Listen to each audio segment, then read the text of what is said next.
back to Behind the Lines, Week 16 Scores and Odds, presented by RotoGrinders, as always, joined by @DudeManPod, Ryan Reed. I'm Dean. Ryan, let's talk about last week. Let's talk about the entire season. You're still holding up your outstanding record. What are we at? Show the people how good we've been doing so far this year. I say we, but it's you.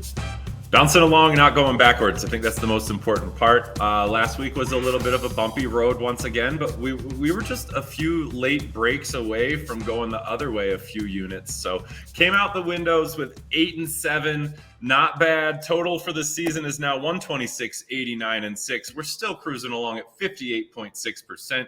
We've made over 220 wagers. Let's find 15 or 20 more this week, Dean. Yeah, it's week 16. I don't know why I'm explaining the rules and how the show goes, but if y'all are not aware, we're going to go through every single game this week and give a take. Mostly we'll give a take. Every once in a while, Ryan will he'll abstain. And it's fair because, we're doing this on a Thursday afternoon and goofy stuff's abound. There's some weather. I'm not sure if you've heard, Ryan. If you heard, there's weather out there this week.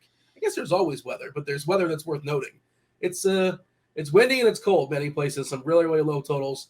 We also want to mention, stick around at the end, we're going to bring in the futures guru, that is Zach Price, Zachonomics. Going to give you some takes as far as some NFL future bets. Curious to hear his take. So we're going to go through all 16 games. We'll bring Zach in as well and get his takes as far as his thoughts on some NFL futures that are still out there. First game on the docket, Thursday night. Jacksonville Jaguars at the Jets. We're looking at a very, very low total here because weather, as I said, is rough. 36.5 is the total right now. Jacksonville at New York, 2.5 is the line. The Jets are laying 2.5. Chief meteorologist Kevin Roth, I pulled up his weather report. If you don't know how he does his weather, like the worst, the ones you really have to be alarmed about is like when it's red. We have a couple red games. This one is red. Temperatures in the 40s, rain, heavy gusts as far as winds. Sustained winds, 15 to 20 mile per hour. Wind gusts, 30 to 35 miles per hour. Just ugly weather overall. Go to RotoGrinders.com and check out Kevin Ross' weather reports for the most updated weather. But I did want to reference that. That's one of the reasons why the total is so low.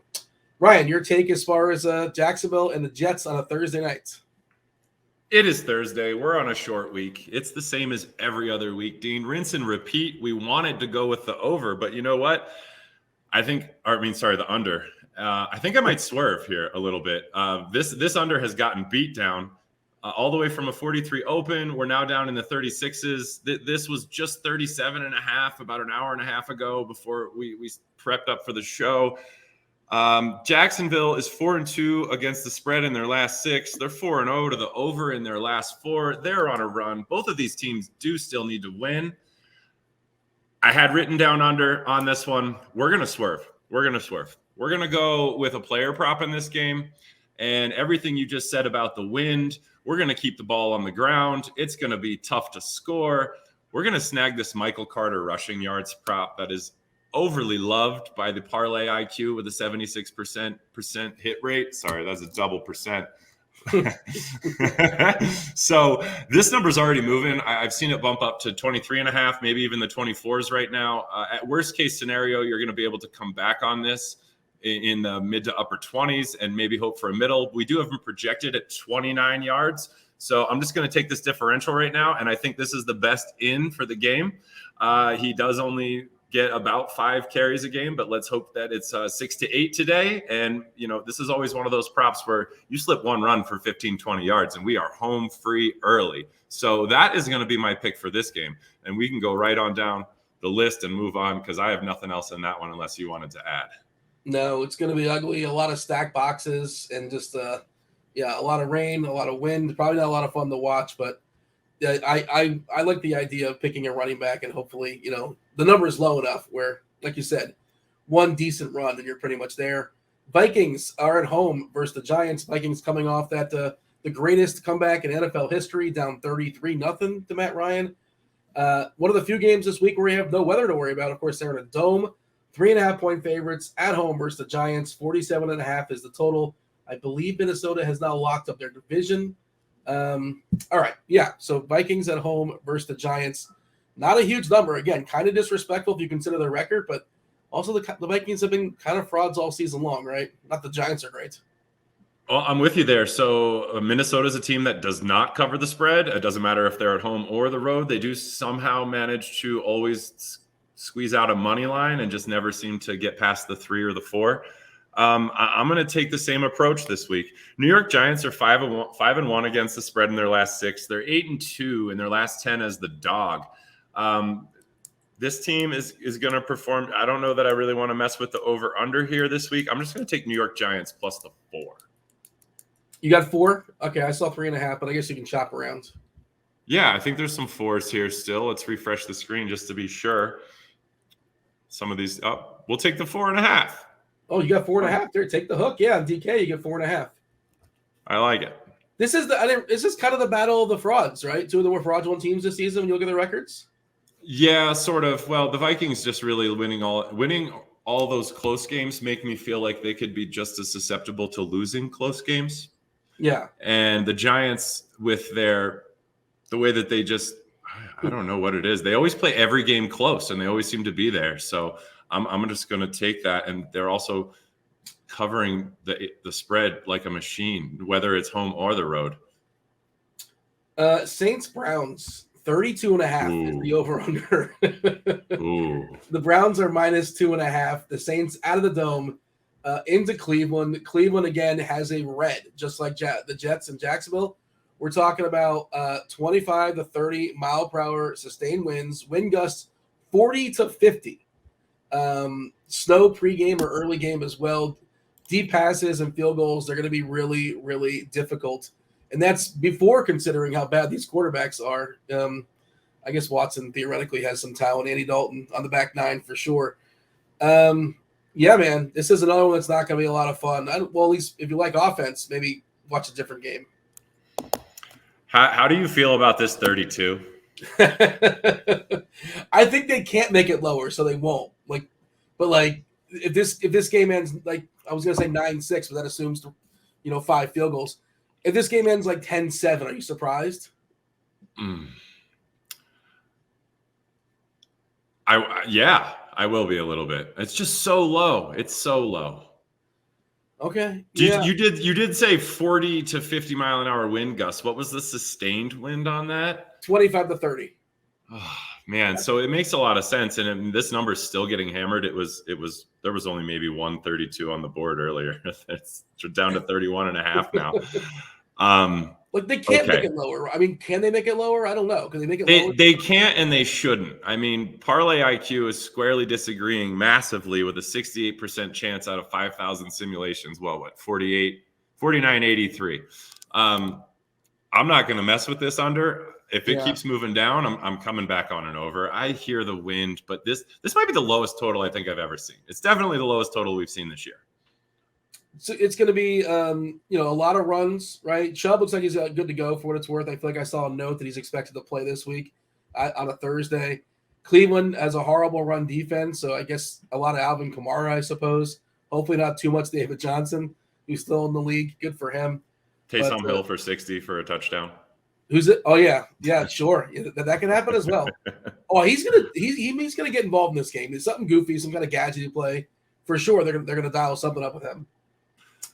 So for right now, my official position is I'm still gonna take that over 31.5 for now. Well, I'll just take the 32 and save the 8 cents. 6. I didn't see 30. It's 31.5 also. Right here on Bet Rivers, it just moved. These were all 32 or 32.5 earlier. This is the first 31 I've seen. They're the first one. It's like a game of chicken. Is anybody else gonna follow and drop it down to 31.5? We'll see. It depends on what this number gets juiced to, and then they'll get to say no, never mind. The Detroit Lions are out of the dome in Carolina. Detroit's a 2.5-point favorite. 43.5 is a total. All things considered, weather's pretty good in Carolina. It's not miserable or whatever. It's going to be cold, but not a lot of winds. And that's the most important thing as far as affecting scoring. Winds affect things much more than actual cold weather. Detroit out of the dome. We talked about this last week, and I think it was the stat I was trying to pull up about Goff out of the dome or Detroit in general. It's his touchdowns. All of his touchdowns are at home, essentially. Okay. I mean, not all of them, but, a good percent, way too many of them if you do a theoretically 50-50, but it's not even close to that. So Detroit, they are, let's see, I'm pulling up the 538 as far as the chances of Detroit making the playoffs. There's still plenty live. 40% chance to make the playoffs. Carolina theoretically, because they're in a terrible division. 20% chance to make the playoffs. 20% chance to win the division.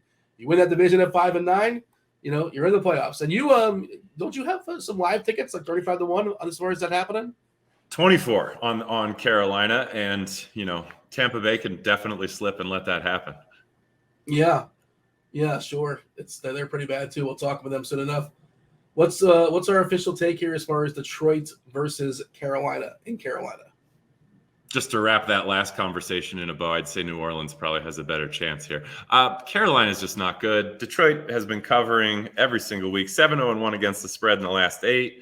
They are out of the dome, but they have something to play for. They're theoretically still alive for a playoff position. Nobody really wants to lose right now.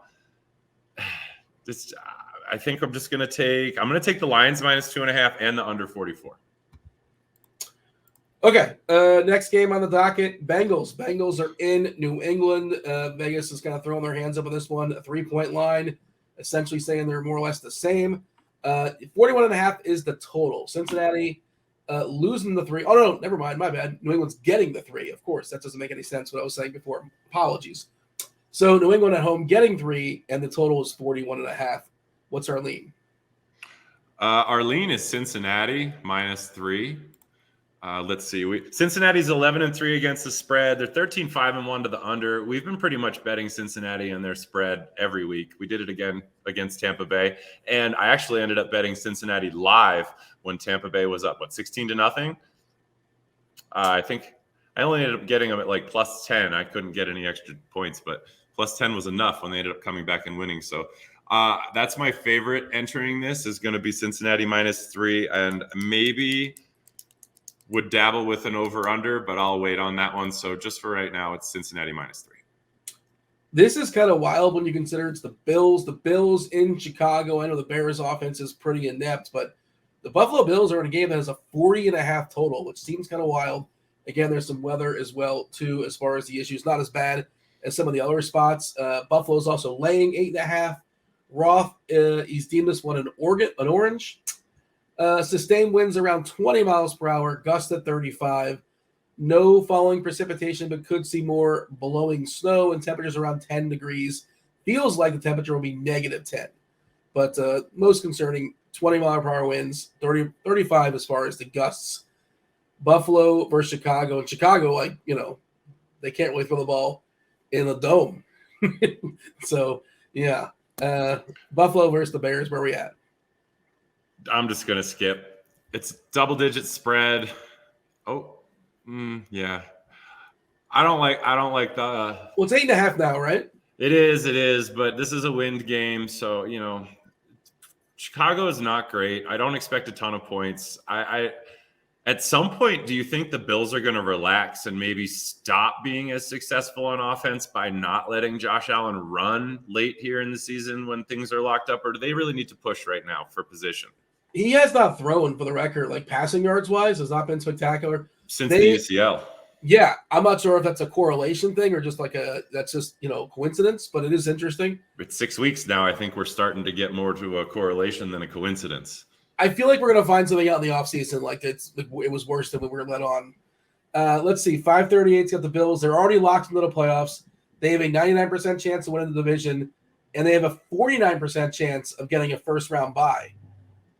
Kansas City, they're chasing Kansas City. Kansas City's got a 39% chance. Of course, only one team gets that first-round bye. So Buffalo still is incentivized. They would obviously need Kansas City to stumble at some point. I guess they're both 11-3. Oh, you know what? Maybe Buffalo controls their own destiny, right? Because they have the highest percentage. They probably do.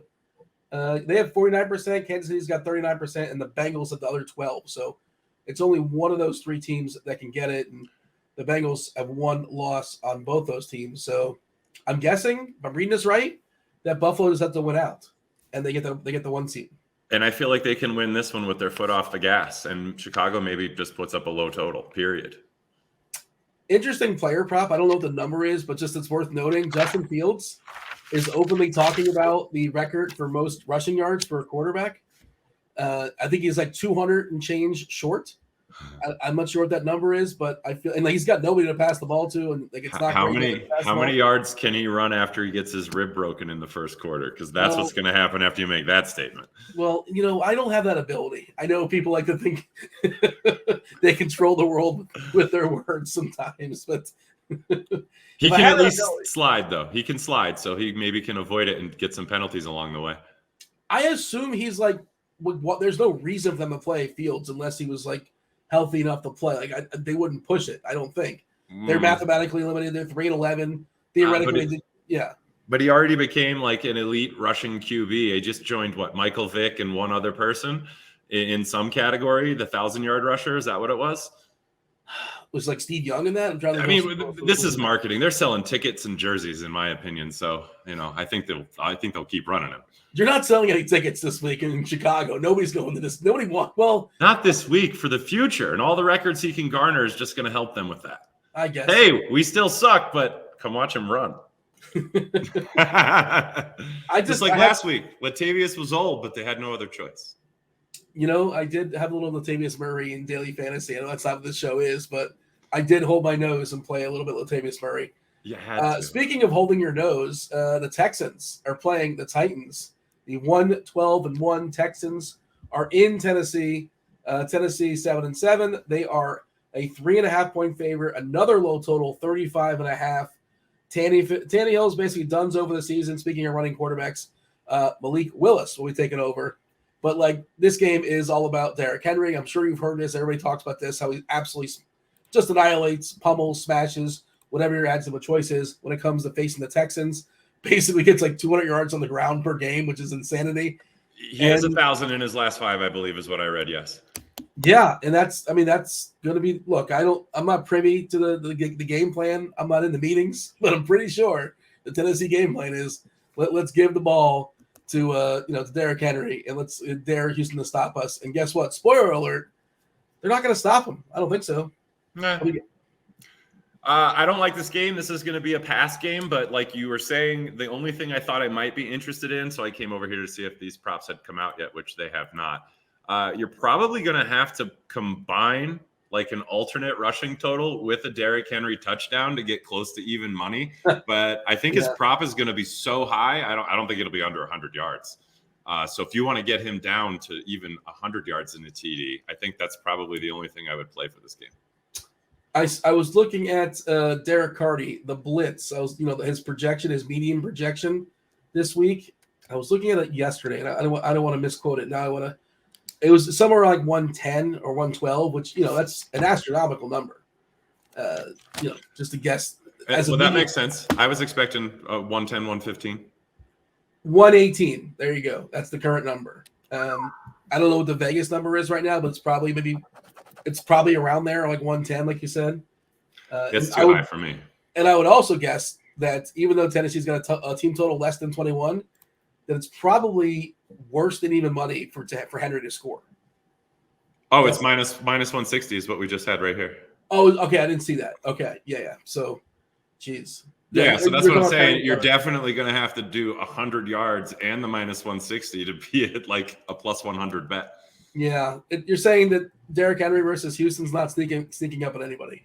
No, that one's definitely out in front of everyone. Seahawks at the Chiefs. Seahawks are getting 10.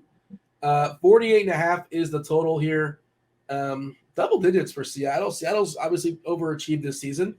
Kansas City still with plenty to play for as well, chasing down Buffalo, trying to get that 1 seed. Do you have a strong lean here, or is it just not one of those where you just, don't feel great about it? We're going back to that double-digit dog. I can't help myself. So Seattle's 0-5 against the spread in their last 5. I'm gonna just wipe that out. Kansas City is 5-1 to the under at home. They let people hang around, and they're not closing them out at home. Maybe that's because their spreads end up being so large when they're at home. And I'm going to go ahead and come right from that angle. I like the Seattle plus 10, and that's my ride for this game. All right. If you like offense, maybe avoid the Atlanta Falcons in Baltimore. The Ravens are 6-point favorites. 35.5 is the total. Tyrell Huntley expected to be the quarterback this week again. I think Lamar was officially ruled out. Pretty sure Lamar's been ruled out. It's going to be Huntley versus Desmond Ritter. Get excited. 35.5 is the total. You're getting 6. Atlanta outside the dome. What's our lean here? Well, my lean is gone. My lean is I'm not going to play this game for all the reasons you just mentioned and all those fantastic quarterbacks you just mentioned. However, right before the show, there was a -6.5 and a +7.5 available. You were either going to give up 10 cents or 15 cents or hit both. And that would have been my favorite play for this game. Since that's gone, we're going to skip the middle and just go move down the line. For what it's worth, Roth is a little bit murky as far as his forecast in this one. Cold upper teens, but models right now are currently split on wins. Broad brush for it to be like 10 to 20 miles per hour as of right now, but there's a chance that we end up seeing winds more like 20 plus mile per hour, and therefore he would up the risk. Just I guess note that, I suppose. So maybe if that happens, this total would dip as well. So if you do like the under, stay tuned if there's somebody out there listening for that. But otherwise, we shall move on. Yes? Yeah, I'm ready. The Commanders in San Francisco, they are getting 7 points. San Fran is a 7-point favorite. 37.5 is the total. Another low number. I'm assuming this isn't like a major weather game. It's just that San Fran's got a good defense. Washington's offense is pretty inept. And there you go. That's that. Yeah. What's our take here? I think the take is I've become a full San Francisco homer in the last 2 weeks. I own Kyle Shanahan, Coach of the Year at 40-1. Oh, wow. I got some Brock Purdy, Offensive Rookie of the Year at 20-1. That was really, I didn't think he had enough time to do it. And I actually basically had an argument with somebody about how I thought it was sort of silly. And he was like, he didn't exist a week or two ago. And they put him up here at 20-1. Just put in a little something and see what happens. He's already down to 7. So either way, all that being said, I'm leaning San Francisco. Let's see, Washington 9-2-1 to the under, but San Francisco's 6-1 in their last 7 against the spread, 9-2 of their last 11 at home. I get it's been rotating quarterbacks. It hasn't mattered who they were playing to get that record against the spread at home. And I think we have a 64% projection out of Parlay IQ simulators for San Francisco -7. You can't talk me off this ledge. I think I'm just going to die on this hill. San Francisco -7. On the fly, you got me curious about the offensive rookie of the year. I'm trying to think who the competition is, because it feels Garrett Wilson. Sorry to cut you off there. It's Garrett Wilson, and then it went to Dameon Pierce from Houston, and then now it's Brock Purdy is in third at 7-1. Wow, that's a terrible pool. Yeah, I guess Garrett Wilson's the best option, but the second Mike White got hurt, that one started to lose steam. And he also did he not play or play very little or didn't do much the first 5 weeks of the season or something like that? He has the other Wilson throwing to him. I was on Live Locks with Grant earlier, and he says he likes Garrett Wilson's unders tonight, and the same reasons, because the other Wilson has returned to throw the ball. Yeah, and the weather, obviously a disaster, the combination of those two. Maybe that'll help him, because he's intending to throw at a certain spot and the weather's it's going to be wrong and the wind's going to move it to the right spot. Maybe it works backwards against you. I suppose that's one way to argue against it, but yeah. Man, the offensive players this year the rookie offensive players are pretty terrible. I didn't realize how bad that pool was. Yeah. So, I mean, if Brock goes undefeated, I think it's actually a possibility. So it'll be 5 games that he plays? Started 5, played 6. Okay. Because Jimmy got hurt in the beginning of 1. So that doesn't count as his start, but it does count as, he did win that game essentially. Pierce got hurt. He's done for the year, and he's also a Texan. Mm-hmm. I like this. I like the case you're making. Is there anybody else we're missing that could be? Not that can leapfrog him, from my opinion. Drake London's he's fine, but he's hampered by a terrible quarterback. Just they run the ball all the time. Mr. Irrelevant has never won a game in the NFL until this kid. I mean, I'm sure they would love to just ride this train. He's a quarterback. Everybody's on it. He's going to get all this exposure. He's going to make the playoffs on a team whose Super Bowl odds still keep declining. They're down to 6.5 to 1 to win the Super Bowl. He's also got a good name.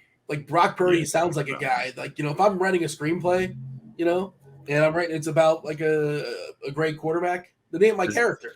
His nickname wrote itself for sure. you've talked me into it. And more than anything, it's like the competition is pretty terrible around him. Somebody's got to get it. They can't just say, like, we're not giving it out this year. Sure.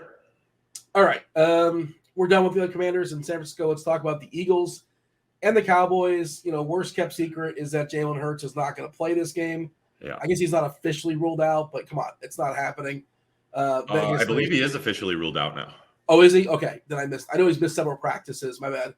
5.5 is the line now, and Fox is furious. This game no longer means anything because they were very excited about this game. A lot of smack talk as far as this game. But, after the way things have developed, the way season's gone, Philadelphia is basically cruising in. Dallas at home has got to lay 5.5 to an Eagles team that's really good. Of course, Gardner Minshew is taking over a quarterback there, and the total is 47.5. Yeah, I'm curious your thoughts here because I actually have a take here. I am going to be very curious to hear your take. You pretty much laid the path here. You said a lot of things. Minshew mania is not going to be something I'm chasing this week. I really would have been interested in an over if these teams were both healthy. Without that, I'm just going to avoid this game. No Hurts, no bet is what my note says. And then I went back and crossed off this game once I saw that Hurts was out. I think Philadelphia has a lot of good players outside of their quarterback, and like a lot, like their lines are good. Their defense overall is good. Their skill position players are solid. I think they're a well-coached team. Obviously this is a rivalry where two teams don't like each other. I think it's too many points. We saw Dallas scuffle versus Houston. Minshew seems like a serviceable backup. I like Hurts, but Hurts isn't like this quarterback that, obviously he has a dual threat and he adds an extra element, but this isn't like, Mahomes or Josh Allen not playing. And Minshew, if you're going to power rank backup quarterbacks, is probably he's on the Family Feud board, right? He's competent. I think it's too many points. I just think it's too many points. Give me the points. I like the Philadelphia side. I could agree with you there. The only thing I would say about the Minshew thing is I guess I'm going more with like Hurts has been playing with Devonta Smith since college. Him and AJ really seem to click right away. Now, of course, part of that's because you can just chuck it to AJ and AJ just wins all the matchups. So if that's how Gardner can do it, then that'll work out. But I don't want to bank on his timing being exceptional on the road in Dallas against a good team who also has a good defense. And Dallas doesn't seem like they have this great home advantage. Like it's a cool place, to have a football game. But as home field advantages goes, it feels like that's like the quietest 100,000 people. Just watching on TV, and that's my perspective. Whatever, we'll move on. Totally fine with that because I had to watch them win forever with Emmitt Smith, Michael Irvin, and Troy Aikman when I was a kid. Oh, you would go to those games as a child in Dallas? No. I lived in Philly, so I would go to the Eagles games. But yeah, it was annoying to have the team in the division that you hated so much be so good at the time. So I don't mind their losing now, and I don't care how quiet it is there. Raiders, Steelers, 39 is the total here. Pittsburgh, slight favorite at home, 2.5-point favorite. Two teams that I believe, are they mathematically eliminated? 0.4% chance for Pittsburgh to make the playoffs, 6% chance for the Raiders to make the playoffs, but basically playing out the string, not officially mathematically eliminated. Raiders at Pittsburgh, two storied franchises who are pretty irrelevant this year. What's our take? A relevant game. This is the first one that, neither team really has anything to play for. We're going to start getting to that point here in the season. And I think the next week we'll probably have maybe some more games like this. And then the weeks after, I'm not even sure if we're really going to run down a show. This is just going to be a skip. All right. Fair enough. Packers, another team that's like mathematically got a shot, but probably not. They are in Miami. Miami is laying 3.5. Big boy total. I think it's the biggest total on the board this week, 50.5. Do we have a take as far as this one? Total's too high now. It moved way too many points. It's out in front of us. If you're going to do anything, you wait till the number stops and start coming back on it. Man, why is there so much Green Bay love? They're a national team, but I guess Miami's kind of a national team too, right? Sort of, a little bit. I think Miami's like 5-2 against the spread at home. Miami definitely needs to win. I mean, Miami's close to not even making the playoffs if they lose 2 games. And either one of those other teams, the Patriots or the Jets, put together 2 wins.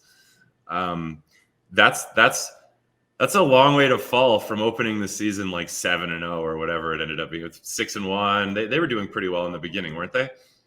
They got off to a good start, and a lot of people will talk about how unfair their home field advantage happens to be. You know, the humidity started the season, and they put the opposing team in the sun, and they're baking at like 30 degrees hotter, which is like 100 degrees over there, and they're in the shade with their fans, right? Let me ask you a question. Yeah. Is Aaron Rodgers playing football next year? I think so. Me too. And I think he wants to win this game. I think the question is he playing for Green Bay? I do not think so. Oh, okay. Follow-up question. Have you thought this all the way through? Like, where's Indianapolis? Like, where's the most likely destination for him? Well, actually, I thought it was going to be San Francisco, but that all depends on what happens with Mr. Purdy. But how could you?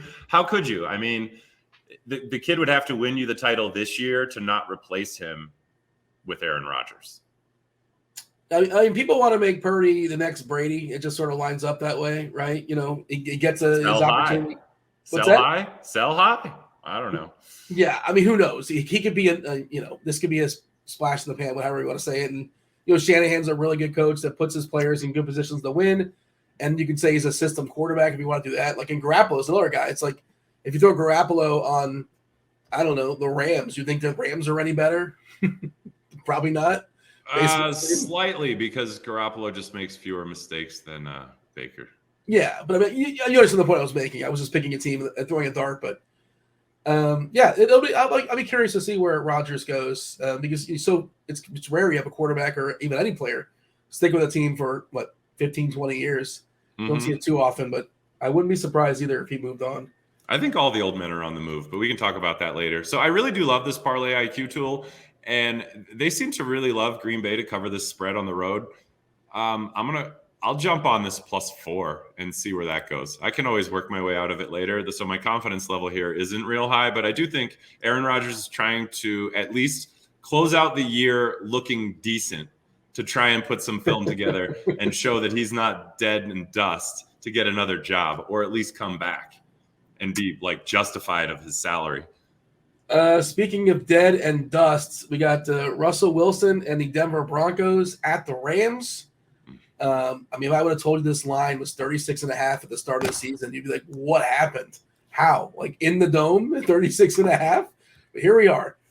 Rams are getting 3 points. 36.5 is the total. I just vote not to watch this. This is on Christmas, by the way. I should have mentioned the 3-game Christmas slate has started. The very first one is Miami.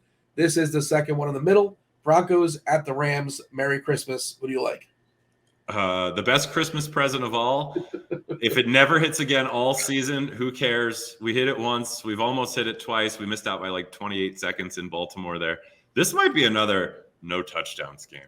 These teams are just bad. It's just bad. Do we have a lot? It's usually 80-1 or something like that. We talked about this last week. Yeah, and I actually talked Grant into doing it for tonight's Thursday night game on the live lock show earlier today. That. So yeah, we actually we did a tie and no touchdowns tonight. So if it stays close, you can get out the door 49-1 for a tie, and then we did find 75-1 for a no touchdown tonight. And then I got 508-1 to just put both of those together for giggles. How much can you put down on 508-1? What are they, $20? What did you put down? 500. They were taking 150. All right, yeah. And just so for those that don't know, tie is like what you would guess. It's a tie at the halftime and a tie at end of regulation, correct? Yep, it is a halftime end of regulation parlay. Technically, I believe is the tab that FanDuel has it under. And it does have the end of the tie. Just go to overtime. Just go to overtime. Yeah, we did actually have that one that ended up tie, and I was like, wow, wish they would have put that up, but it didn't matter. That was Giants Washington. So this game's awful. I don't really want to bet anything other than the fun no touchdowns or tie. You with me on that one? Yes. Watch it as long as this. If you're gonna watch it, just root for no scores, and you're gonna be happy because it's probably not gonna happen. We'll see. The nightcap on Christmas night, another old Tom Brady, who might be on the move allegedly, according to some allegations being made in the show. You inferred they're losing or giving up 8 points tonight. Imagine that. This Bucs team laying 8 points on the road. How bad does the opposing team have to be? Well, you have to be the Arizona Cardinals and starting Trace McSorley of Penn State. 39.5 is the total in the dome again. 39.5 in a dome with two offenses that were supposed to be good. But here we are, week 16. What's our lean? This game is ugly too. I don't trust the Buccaneers. There's a shot. And they looked better. Didn't they look better? Like they got some players back. Godwin came back, and then it took a week there. But now they did look better last week, but they still don't look the same or good, I don't want to say. No. So how bad do you have to be to give up 8 points in your own house? I'll tell you. You have to be 1-12 in your last 13 at home against the spread. But what did we get rid of? There's no Call of Duty extra points weekend to like get in the way here. We don't have to start Colt McCoy because he's the veteran backup. McSorley could turn this game on its head. I kind of want to play Arizona plus the 8. Are you a college football guy? Do you know much about his whereabouts in Penn State? I only because I was a Penn State fan, yeah. But no, okay. I mean he's not great from what I recall. Am I wrong there? I'm not a college football guy. I can't really speak to it, but he can run a little bit. At least yes, he's going to run, and it's going to mess things. It's going to scramble some stuff up. I think they can actually cover this 8 at home.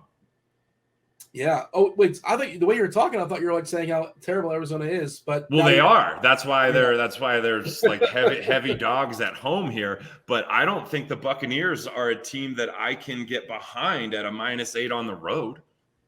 They're just not good. They could lose this game outright. And if I feel that way, then I'm just going to take the home dog with those points. I think you're supposed to take the points and, just hold your nose. For what it's worth, I believe Parlay IQ has like a 60% chance of Arizona to cover an 8.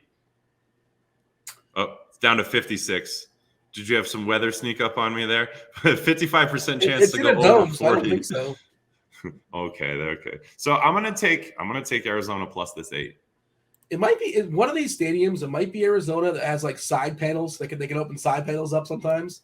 I'm not sure if it's Arizona. Maybe it's Vegas or the Rams. I don't recall which one it is, but not that matters. But just, you mentioned that I was thinking like a dome game. Every once in a while, side panels can mess stuff up just a little bit incrementally. Chargers at the Colts, another dome game. Colts coming off that game where they absolutely blew a 33-point lead. And now they are getting 4.5 points at home versus the Chargers. 45.5 is a total. But per Chargers rules, this game's going to be within a touchdown, right? It's supposed to be. That's how it goes. Indeed. There's two good things we saw from the Colts: the ability to actually score points and the ability to give them back. I like that. So the Chargers have also sort of gotten all their pieces back. Their offense is clicking. I think they're going to start. They'll probably be above 24 points a game from here forward with that offense. I think so. Yeah, me too. So I like this over, and I see that we still have a 45. I think I was willing to. No, that 45 was there earlier. The 45 at DK -110 was my play for this game. And mostly for those reasons I'm stating. I think the Colts are giving up more points with Saturday. I actually didn't look too deep into that. It was just sort of a gut feeling here over the recent games.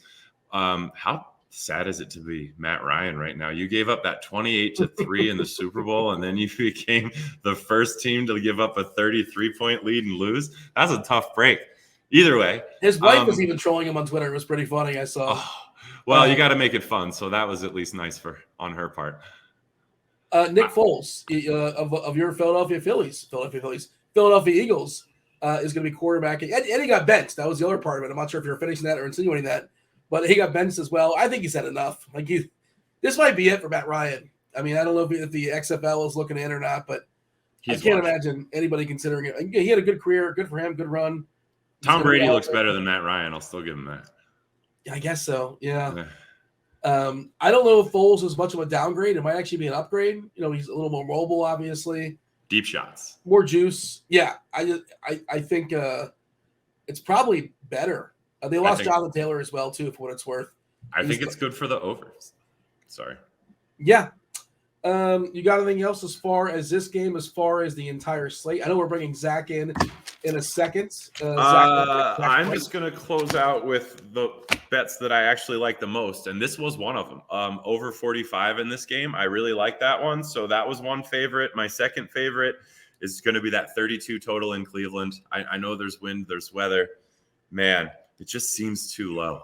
And that one might be the one that burns me. But my last one is San Francisco at home minus the 7. Yeah, I like that one as well. All right. Follow Ryan at DudeManPod, Ryan Reed. We're going to bring in Zach Price, Zachonomics, deemed the futures guru, according to Ryan Reed. I'll take your word for it, Ryan. What's up, Zach? Welcome to the show. Dean, thank you so much for having me on. Ryan, thank you for having me on. If I'm the futures guru, well, you guys are just like the NFL spreads and totals gurus, because I've been tracking. I know Ryan's win-loss record for the last month or so. It's been absolutely on fire. So I've been taking notes this whole show. I got another show I'm doing later tonight. I'm probably just going to regurgitate Ryan's picks because so far that's been money in the bank. Hey, I'm just along for the ride. I'm by association, I'm getting credit here. I joined this show midway through the season, and if you actually do the splits, Ryan's probably actually been better without me. If we're going to really get all technical, but thank you. I will take the credit. Sure, why not? By the way, did you have a thought on that? Ryan was throwing it out earlier in the show as far as maybe it's something you wanted to talk about. Now you're talking some NFL futures, rookie of the year, offensive rookie of the year. Like, they have to give the award to, even though nobody really officially deserves it, they have to give it to somebody. And he was talking to me in the Brock Purdy. Are you on board with that as well? I don't know. The sample size is just so small. Kenneth Walker really had things going there. I'm not sure even what the current odds are. I kind of left that market this year, focusing more on the Super Bowl and MVP. But I don't know. Purdy. There's some games to be played left. So, if he really, really, really continues on this pace, there's certainly a chance. But I'm a little worried about his, total passing attempts, total yards. But they got to give it to somebody. Recency bias is real too, but you make a good point, right? Yeah. So I'm curious, MVP, is that something you're prepared to talk about? Big conversation. I think Hurts was the favorite. Now Hurts is probably done for the regular season. There's no reason to push him, yada, yada. And the market's flipped on its head. Now all of a sudden Mahomes is kind of in the driver's seat. Talk about that. Yeah, sure. So, let's just first talk about last year. Last year we had, Brady was leading the way for a long time. And Aaron Rodgers, with that recency bias, Dean, came in strong at the end and overtook Brady. So with Hurts not playing, and if what you said is true and he doesn't come back in the regular season, it's really going to be who's hot at the end of the year. Mahomes already has the numbers right now. If he comes in with a few more of his 350-yard, 4-touchdown games, I think they have to give it to him. Joe Burrow is a guy to keep an eye on. So speaking of coming on strong, I mean, he really has been playing well. The Bengals are in top form. He was without Chase for a while, still performed well. I think he's a dark horse. Hurts right now, I think, is about plus 550-ish. I mean, I could see them giving it to him, even if he doesn't play, because of the record he's put up so far. But, you mentioned that recency bias. It's so strong. This is a vote. It doesn't come down to who won the most or who has the most yards and touchdowns. It's whoever the voters are feeling at the time. So it would be hard for me to see Mahomes get overtaken. But, hey, watch out for Burrow. Yeah, you mentioned, the Hurts thing. I'm not certain that he's not going to play the rest of the season. I'm just kind of speculating. We'll see. I'm not stating that as a fact, to be clear, but it certainly seems like, especially if they lock everything up, which is possible, before the last game of the season. You mentioned Cincinnati. Their schedule the rest of the way is, let's see. I just wanted to pull it up because I guess if they win out, they got the Patriots, Bills, and the Ravens. They went out, they got a chance to get that 1 seed, which is just sort of worth noting. And I guess that might matter to some voters if you're getting Burrow at nice odds. Ryan, you're still hanging with us. If you have any thoughts, by the way, by any means, just feel free to chime in.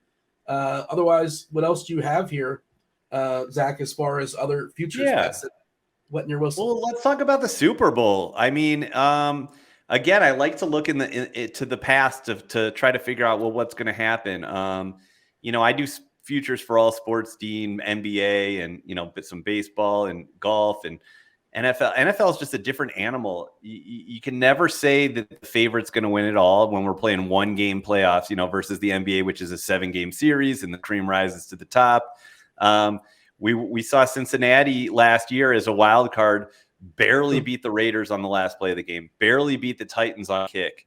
Then they played that crazy Kansas City game where they were down 21-3, won that game, almost won the Super Bowl. They were winning with like 90 seconds left or so before the final Rams drive.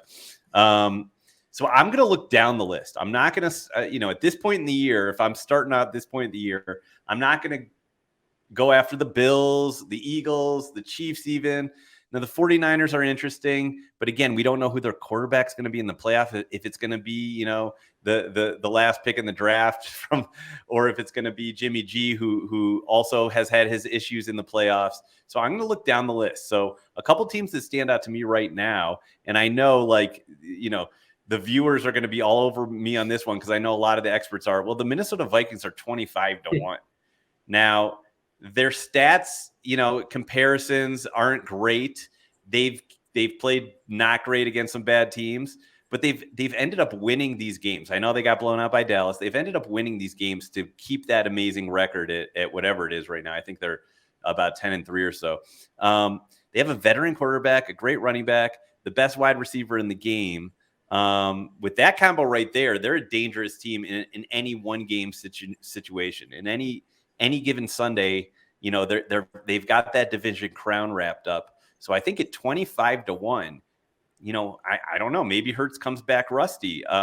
Maybe they get involved in a division crown battle against the Buccaneers with an aging Tom Brady, and that team obviously doesn't look very good.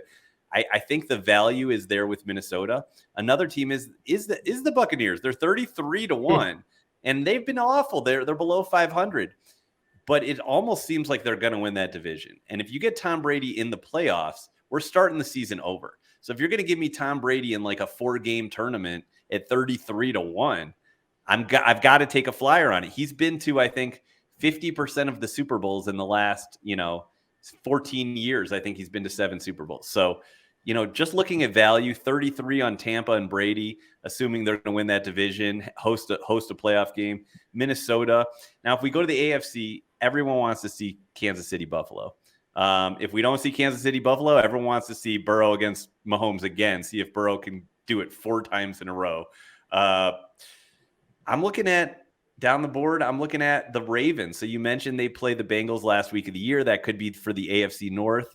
If Lamar Jackson gets into the playoffs, you don't want to be staring him down as a defense in a 1-game scenario because in a flash, he can put up that touchdown. He could go 80 yards on a run. He can throw a long bomb. I would be scared to death to go against Baltimore in the playoffs. So if there is a team from back in the pack that could upset, like a Bills, the Ravens had the Bills really pinned down, gave up a lead. They had the Dolphins, we all know, in that one of the first weeks of the year that they were up 21 in the fourth quarter, gave up a lead. Maybe they've learned a few things along the way. If they can hold on to a lead, maybe they can make some noise. So those are the longer shots, Dean, I'm going for. I'm not going to give out any, take the Bills at plus 375 right now. I'm going to go Vikings 25-1 over at DK and Caesars. Ravens 28-1, DK and Caesars. Tampa Bay's 33-1 at Barstool right now. Anything longer than Tampa at 31? I see Miami 35. Your Tampa's basically your cutoff point. Yeah, it's a great call right there. Miami, I do think has a chance, but the AFC is just so crowded. Buffalo, Kansas City, Cincinnati. I'm throwing in Baltimore. I don't think Tua has that playoff experience that maybe he needs to get all the way. Obviously, they have those amazing receivers, but I think that would be, more of a learning experience for the Dolphins this year. Watch out for them next year.